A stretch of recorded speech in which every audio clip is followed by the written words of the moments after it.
नमस्ते प्यारे विद्यार्थियों। आज हम बात करेंगे आसियान के बारे में। Association of south east Asian Nations का जो एक तरह से क्षेत्रीय जो भी सहयोग है उसके बारे में बात करता है। तो हम पहले बात करेंगे इसके निर्माण के बारे में। तो इसका पूरा नाम एशियन या आसियान है, जिसका दक्षिण पूर्वी एशियाई राष्ट्र संघ association of south east Asian Nations है। यह इंडोनेशिया, मलेशिया, फिलीपींस, सिंगापुर तथा थाईलैंड का एक प्रादेशिक संगठन है। 1967 में दक्षिण पूर्वी एशिया के 5 देशों ने क्षेत्रीय सहयोग के लिए आसियान नामक असैनिक संगठन का निर्माण किया 1967 में। चूँकि इससे पहले वारसा, नाटो ऐसे सैनिक संगठन बन चुके थे, तो इसके बाद इन्होंने जो पूर्वी एशिया के 5 देश थे उन्होंने असैनिक संगठन बनाया। 8 अगस्त 1967 को बैंकॉक में इन पर संधि हस्ताक्षर हुए और एक औपचारिक घोषणा कर दी गई। 1967 को ये बन गया। 1984 में ब्रुनेई में भी इसका सदस्य बना। 1984 में ब्रुनेई इसका सदस्य बन गया और प्रारंभ में वियतनाम, लाओस, कंबोडिया तथा म्यांमार का प्रेक्षक का दर्जा प्रदान किया गया है। 1995 को वियतनाम तथा 1999 कंबोडिया को पूर्ण सदस्यता प्रदान कर दी गई। इसके साथ ही आसियान की सदस्य संख्या अब 10 हो गई है और आसियान के मौजूदा जो 10 सदस्य राष्ट्र हैं उनमें Indonesia, Malaysia, Philippines, Singapore, Thailand, Brunei, Vietnam, Laos, Myanmar एवं कंबोडिया है। आसियान देशों ने भारत को अपना आंशिक सहयोग बना दिया है।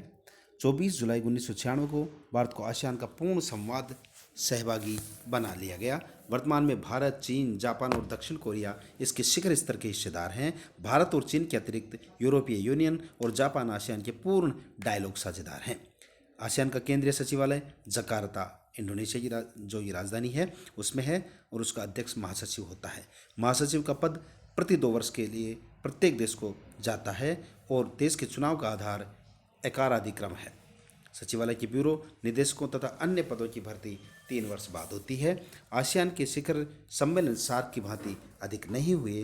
पहला शिखर सम्मेलन 1976 में, दूसरा 77 में, तीसरा 87 में, चौथा जनवरी 92 में, पाँचवा 95 में थाईलैंड की राजधानी बैंकॉक में, छठा 98 में, सातवां 2001 और 9वां शिखर सम्मेलन 2003 और 2004 10वां शिखर।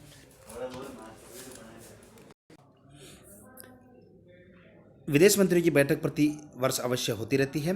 आसियान का स्वरूप और उद्देश्य, अर्थात इस जो सहयोग संगठन था इसको बनाने का क्या उद्देश्य था। तो सेकेंड वर्ल्ड वार के बाद निर्मित जितने भी संगठन थे वो मोटे रूप से 2 भागों में विभाजित थे। एक सैनिक संगठन जैसे नाटो, सेंटो, सीटो, वारसा आदि, और द्वितीय वे संगठन थे जिनका उद्देश्य आर्थिक विकास, राजनीतिक, सांस्कृतिक, वैज्ञानिक और जन कल्याण के क्षेत्र में कार्य करना था। ऐसे संगठनों में अरब लीग, आसियान, सार्क आदि थे। आसियान और सार्क एशियाई में क्षेत्रीय सहयोग के बारे में बात करते हैं और इसके जो उद्देश्य था वो मुख्य उद्देश्य था असैनिक संगठन बनाना। अंतर्राष्ट्रीय राजनीति में दक्षिण पूर्वी एशिया का कई कारणों से बड़ा महत्व रहा हुआ है। एक तो सामरिक दृष्टि से और एक भौगोलिक दृष्टि से, क्योंकि ये हिंद महासागर का एरिया है। दूसरा है आर्थिक दृष्टि से, यहाँ पर अनेकों खनिज संसाधन पाए जाते हैं, चावल, टिन इत्यादि। दक्षिण पूर्वी एशियाई सहयोग, दक्षिण पूर्वी एशियाई क्षेत्रीय सहयोग की ओर जो दक्षिण पूर्वी एशियाई क्षेत्रीय सहयोग को पुख्ता करने के लिए सेकेंड वर्ल्ड वार के बाद प्रयास जारी हैं। सेकेंड वर्ल्ड वार के बाद संयुक्त राष्ट्र संघ ने इकाफे की स्थापना की। इस एशियाई भूभाग की आर्थिक विकास की समस्याओं को रेखांकित किया और 1954 में सीटो की स्थापना से इस क्षेत्र की सामूहिक सुरक्षा एवं आर्थिक सुधारों के विकास की ओर ध्यान दिया गया। किंतु सीटो एक सैनिक संधि का निर्माण करने वाला संगठन था जिसमें Britain, France, Australia, Pakistan, America आदि देश भागीदार थे। वीके कृष्णा मेनन के शब्दों में सीटो सुरक्षा का क्षेत्रीय संगठन नहीं है, अपितु ऐसे विदेशी लोगों का संगठन है जिन्हें इस क्षेत्र में अपने न्यस्त स्वार्थों की रक्षा करनी है। आगे चलकर कोलंबो योजना ने तकनीकी सांस्कृतिक सहयोग के लिए जमीन तैयार की।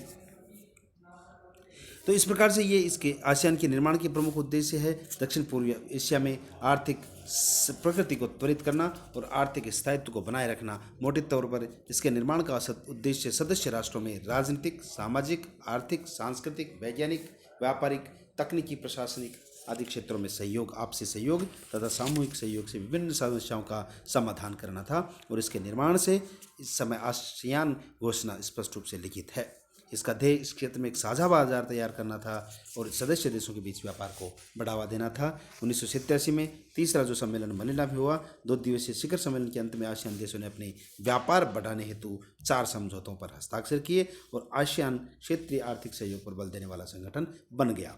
इसका स्वरूप कभी भी सैनिक नहीं रहा। इसमें आपसी सामूहिक सुरक्षा जैसी कठोर एवं अनिवार्य शर्तें बंदी हुई नहीं है। यह किसी महाशक्ति से प्रोत्साहित, प्रवर्तित एवं संवर्धित नहीं है। इसकी सदस्यता उन सभी दक्षिण पूर्वी एशियाई देशों के लिए खुली है। इसके काम और भूमिका क्या है? आसियान के कार्यों का क्षेत्र काफ़ी व्यापक है। आज समस्त राजनीतिक, आर्थिक, सामाजिक, सांस्कृतिक, वैज्ञानिक, तकनीकी तथा प्रशासनिक क्षेत्रों में कार्यरत है। इसके सदस्य देश अपने व्यक्तिगत कार्य प्रणालियों को क्षेत्रीय संगठन द्वारा सुलझाने के लिए प्रस्तुत करते हैं।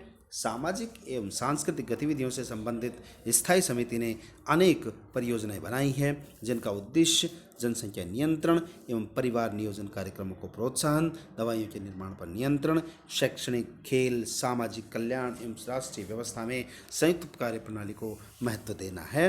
1969 में संचार व्यवस्था एवं सांस्कृतिक गतिविधियों को बढ़ाने के लिए एक समझौता किया गया, जिसके अंतर्गत आसियान के सदस्य देश रेडियो एवं दूरदर्शन के माध्यम से एक दूसरे के कार्यक्रमों का परस्पर आदान प्रदान करते हैं। पर्यटन के क्षेत्र में आसियान ने अपना एक सामूहिक संगठन आसियानटा स्थापित किया है, जो बिना वीज़ा के सदस्य राष्ट्रों में पर्यटन की सुविधा प्रदान करता है। आसियान देशों ने 1971 में हवाई सेवाओं की व्यापारिक अधिकारों की रक्षा एवं 1972 में फंसे जहाज़ों की सहायता से संबंधित समझौते का हस्ताक्षर किए। आसियान ने खाद्य सामग्री के उत्पादन में प्राथमिकता देने के लिए किसानों को अर्वाचीन तकनीकी शिक्षा देने के कदम उठाए, जो विशेषकर गन्ना, चावल, पशुपालन में सहायक होते हैं। प्राथमिकता के आधार पर सीमित वस्तुओं के स्वतंत्र व्यापार क्षेत्र, साझा व्यापार स्थापित करने के लिए भी आसियान देश प्रयत्नशील है। आसियान देश में आपसे निर्यात एवं आयात, उनके सीमित बाजार का विस्तार तथा विदेशी मुद्रा की बचत करेगा। इसके अतिरिक्त आसियान वाणिज्य व उद्योग संघों के महासंघ के एजेंडा पर मुख्य निर्यातों में आसियान देशों के संयुक्त बाजार एवं व्यापार का लक्ष्य रखा जा चुका है। और 1976 के बाली शिखर सम्मेलन में आसियान सदस्य राष्ट्रों में पारस्परिक सहयोग बढ़ाने के संदर्भ में सुझाव दिए गए, जिसमें बाहरी आयात को कम करके सदस्य राष्ट्रों के पारस्परिक व्यापार को बढ़ाना, अधिशेष खाद्य एवं ऊर्जा शक्ति वाले राष्ट्र इन क्षेत्रों में अभाव से पीड़ित आसियान देशों की मदद करेंगे। आसियान के देश व्यापार को अधिकाधिक क्षेत्र में महत्व देंगे। तो इस प्रकार से अनेकों बातें हुई जो इस आसियान सम्मेलन के माध्यम से देशों आपसी समझौते के माध्यम से देशों में व्यापार को बढ़ावा देती हैं। इसके बाद एक कोंकाड समझौता हुआ था, जो 10 देशों के आसियान समूह ने 2020 तक मुक्त व्यापार क्षेत्र बनाने के लिए आसान करने के लिए 7 अक्टूबर को एक महत्वपूर्ण समझौते पर दस्तखत किए। आसियान संधि 2 के नाम से ये दस्तखत क्षेत्रीय सहयोग शिखर की समाप्ति पर हुए। आसियान कोंकाड नाम की संधि से नेताओं में आसियान समुदाय बनाने की अपनी प्रतिबद्धता का ऐलान कर इस समुदाय में एक आसियान सुरक्षा समुदाय, एक आसियान आर्थिक समुदाय और एक आसियान सामाजिक एवं सांस्कृतिक समुदाय की संकल्पना करता है। तो इस प्रकार से जो भी ये आसियान देशों का संगठन है, ये आसियान देशों का संगठन आपसी सैनिक संगठन ना होकर एक आर्थिक और आपसी सहयोग का संगठन है, जिसके माध्यम से अब वर्तमान में भारत भी इसके जो कार्यक्रम हैं इनमें भाग लेने लग गया है और अपने क्षेत्रीय सहयोग को बढ़ावा देने लग गए हैं। धन्यवाद।